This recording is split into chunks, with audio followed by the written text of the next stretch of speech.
What's up, everybody? Hope you are doing well and hope you are having a fantastic summer so far, especially as of the time that this video is uploaded. And with summer, we manifest going to the beach, going to water parks, swimming, and on LEGO's side, with no exception, is the recent release of the LEGO Friends Heartlake City Water Park. Now, I haven't been able to get a copy of this set just yet, and I'm open to the idea of getting a copy later down the line, especially if this video does well enough, hint hint. But there was something that was really cool in this set that prompted me to take a stab at it with my own pieces, which was not too difficult in large part, and to demonstrate the functionality and add more to it. In other words, motorizing it. So this video will show the building process of the water park set, at least up to this stage where all of the functional parts are working. So I paused the build at the point where we have a functioning water slide and interlocking door mechanism. And I will show how LEGO approached this and how to expand on it to make it work with your Power Functions powered up 9-volt Mindstorm system. That way we can think well outside the box and expand to other adult fan of LEGO friendly scopes and even make further suggestions for other uses. Without further ado, let's get started.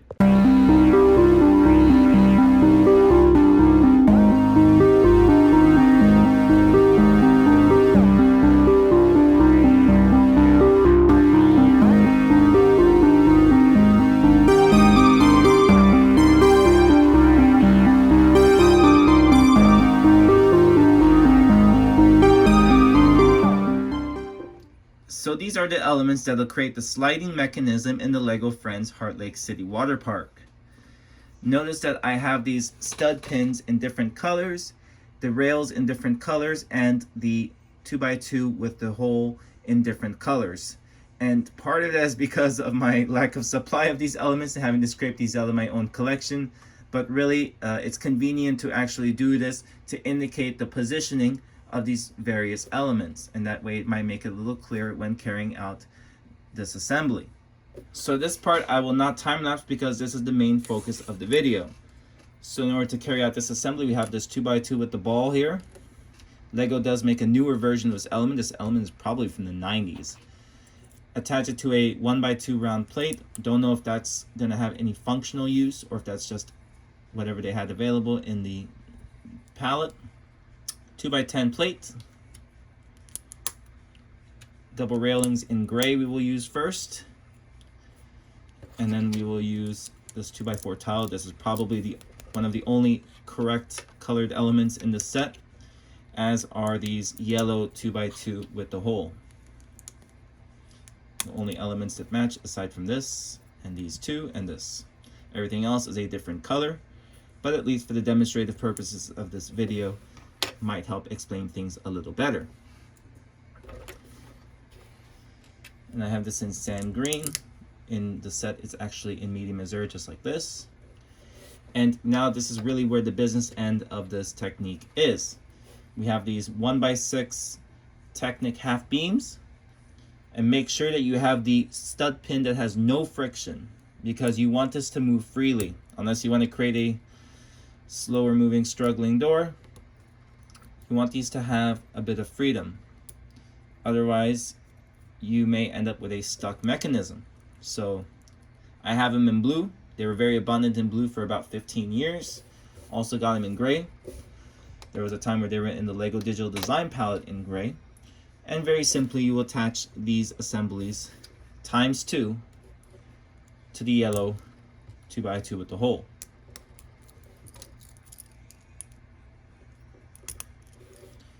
So as you can see, this is the crux. This is what's going to expand the doors out and back in. They're going to expand out, contract in.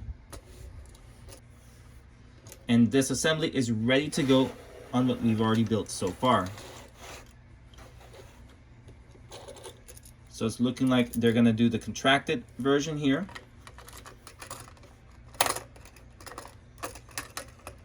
Just run it along the guideway. And just like that, the assembly is inside.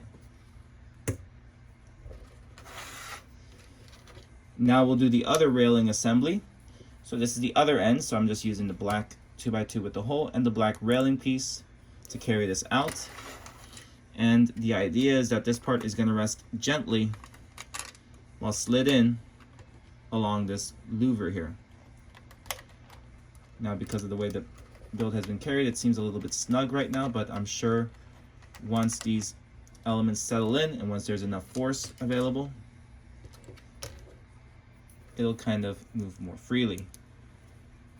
Similarly, you're going to do the same on the other side to create the effect of symmetry. And as a customization feature, if you intend to only slide this door one way, yeah, you can get by only using one. And this next step just allows us to just punch these in. And like that, you have sliding doors. How cool is that? But there's still some more work to be done here, at least at this stage. In order to create a buffer for this motion here, LEGO not only seems to have a natural limit here, but the designers use the 1x2 with the 2 holes, a stud pin, and in the set it's red, but I have 2 in blue to at least demonstrate it here. A 1x1 round tile will just go there, back here, and that will allow the mechanism to stop. Now, if you're really picky, you can use maybe a rubber stopper. There are some LEGO elements that are made with softer plastic, like I used in my swing bridge tutorial, that allow the motion to stop. So now you can guarantee a limited range of motion for this sliding door mechanism. And the last piece that will actually be pertinent to this specific assembly will be a slope mount that's going to go back here, which will secure this element. That way this doesn't fly off. And now it will open us up to installation of the other part of the mechanism, which will probably come later in this build.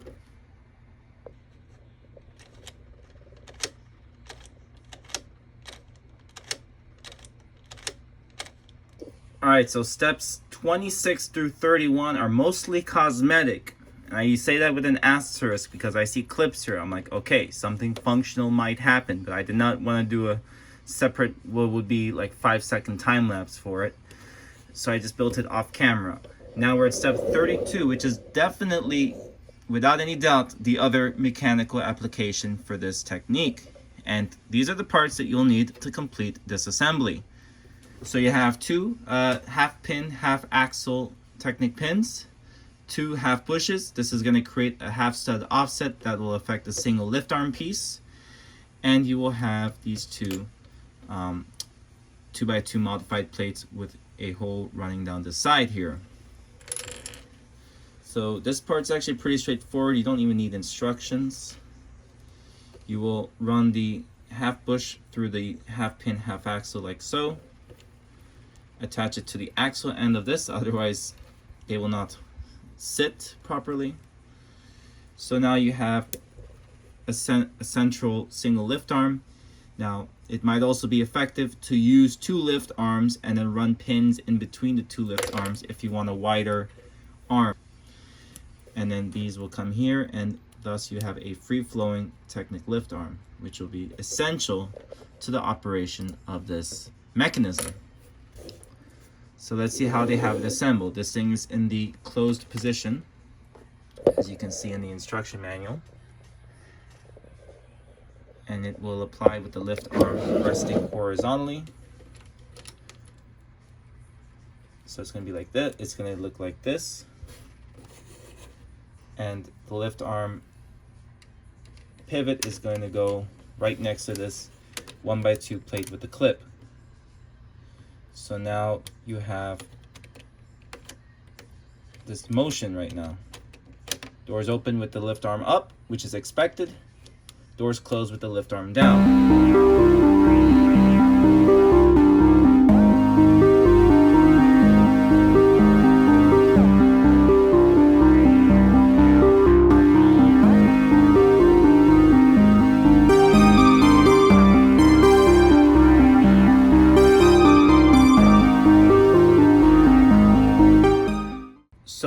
far as the portion of the ramp that is actually going to be static is concerned, there are some new hinges that LEGO uses that I haven't gotten a hold of yet. So I'm just going to be using these classic hinges to drive the mechanism, and I believe it works to spec here. It creates a very similar, almost identical geometry to what's shown on the instruction manual.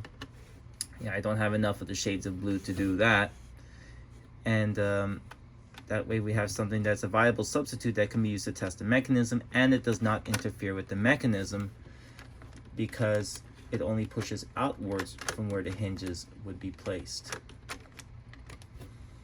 So these pieces will make up the first portion of the slide where you rest the minifig, so that when you open up the drop chute, the minifig just goes down. So this is like kind of like the resting pad, like the launch pad, so to say. These pieces are not nearly exactly what the manual is calling for. I made a few substitutions, hopefully make some kind of sense. But I will show you how to build something that will look almost identical to it. So we have a 6x6 plate, and they use a 2x6 tile for style, but I'm just going to use 4 1x6 tiles in blue where appropriate. Maybe blue symbolizing the water.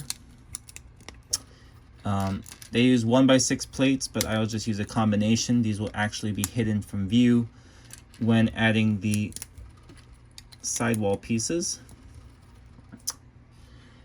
And then we will add these hinges, which are actually Technic pin hinges, on the bottom. And these inverted round slopes, which LEGO actually uses 2x2 versions of these, will secure these in place so that when operating it doesn't just pop off. You have an extra layer of stud security, and you can see once it snaps in, it's pretty much locked in, which is actually a flaw of my substitute hinge method for the lower part of the ramp. And then we will use frictionless Technic pins, completely frictionless, to mount to the side. That's important so that it doesn't interrupt the flow of the rotation when operating the pivot. They do put a blue 1x4 plate here for added buffer space, and around 2x2 inverted dome piece to rest it without locking into any of the studs. And interesting, I have this one in trans blue, which is a very old element. 1x2 round plates on the top. Don't know why they choose this over a standard plate. I don't think it matters really.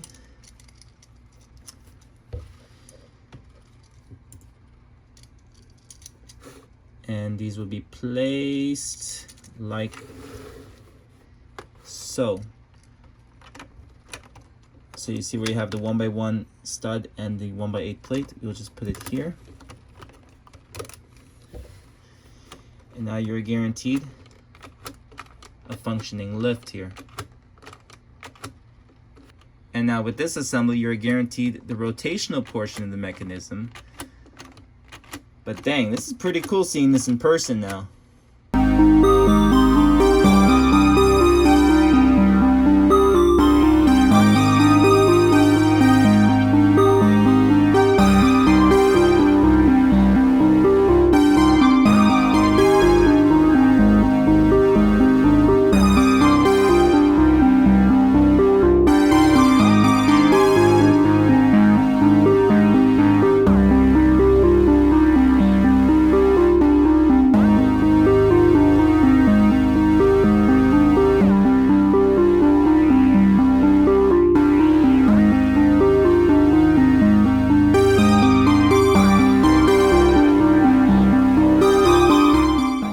As we have seen in the previous time lapse, the doors are now installed using these curved pieces and the 1x4x3 panels. In the set, they come in opalescent trans blue.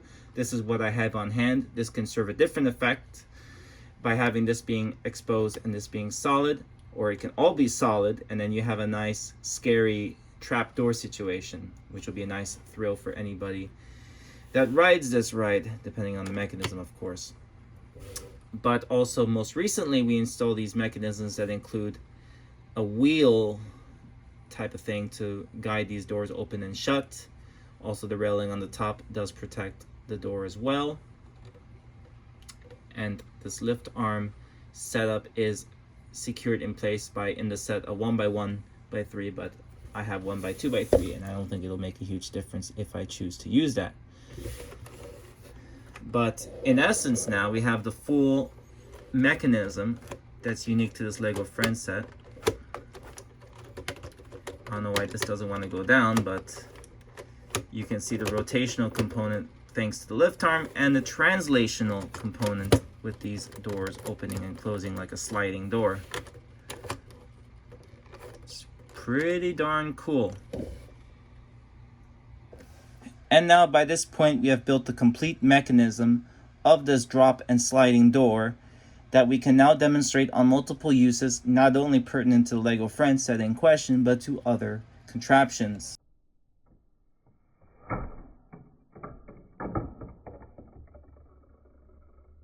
While the hand crank is very fun and offers a lot of playability in the LEGO Friends set, we want to take it up another step. So the burning question really is, can this set be motorized?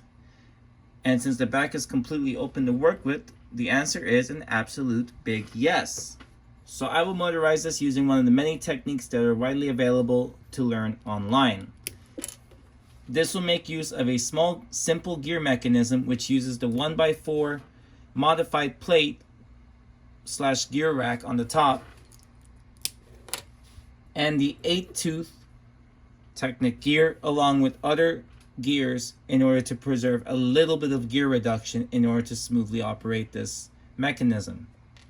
So we take off the 2x2 plate with the handle. That's removed from here, and instead I put a corner plate in tan. Tan is the most abundant color.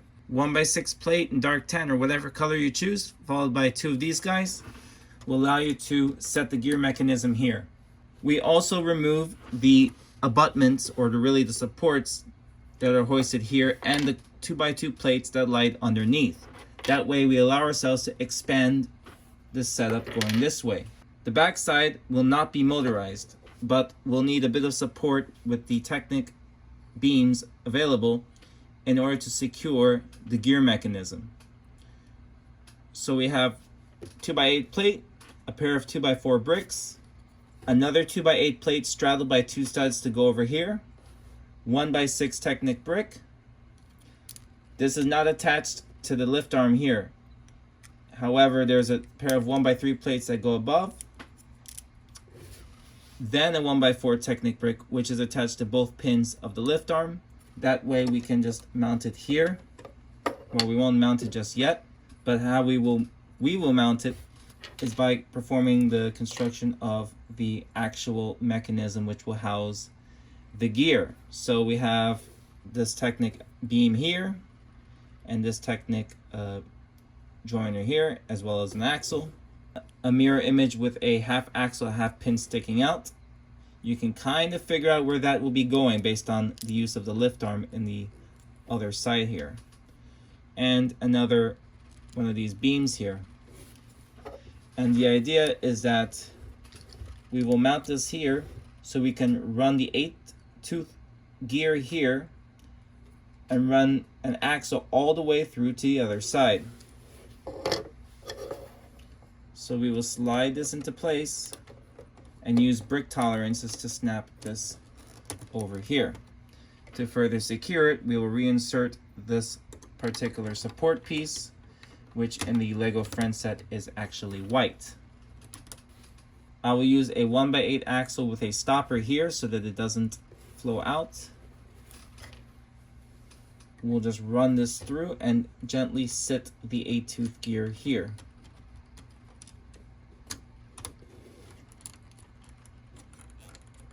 There's a little bit of play on the 8-tooth gear, which allows it to do certain things. So as you notice, it very smoothly works with the worm gear rack to operate the mechanism. This thing for some reason gets stuck up, but in rides that happens sometimes. The other side is comprised of 4x8 plate on the bottom, 2x4 brick here, 1x4 brick here. That's going to be important to leave this space open.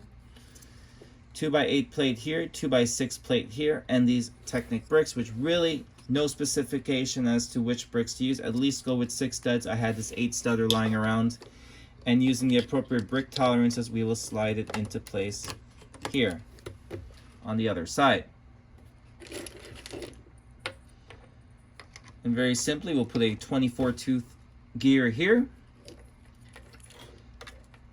and are able to compactly mount a Mindstorms motor over here. And guess what? We have ourselves a functioning slide. Of course, the range of motion is small, it's compact, but we did the job. Remember, this is just a demonstration. Now, with our LEGO friend in place, we will demonstrate this now motorized slide.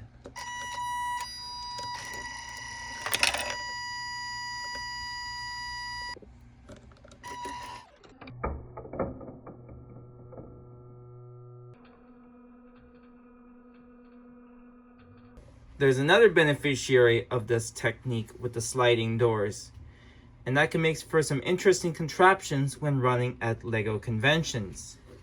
And this goes out to the GBC crowd.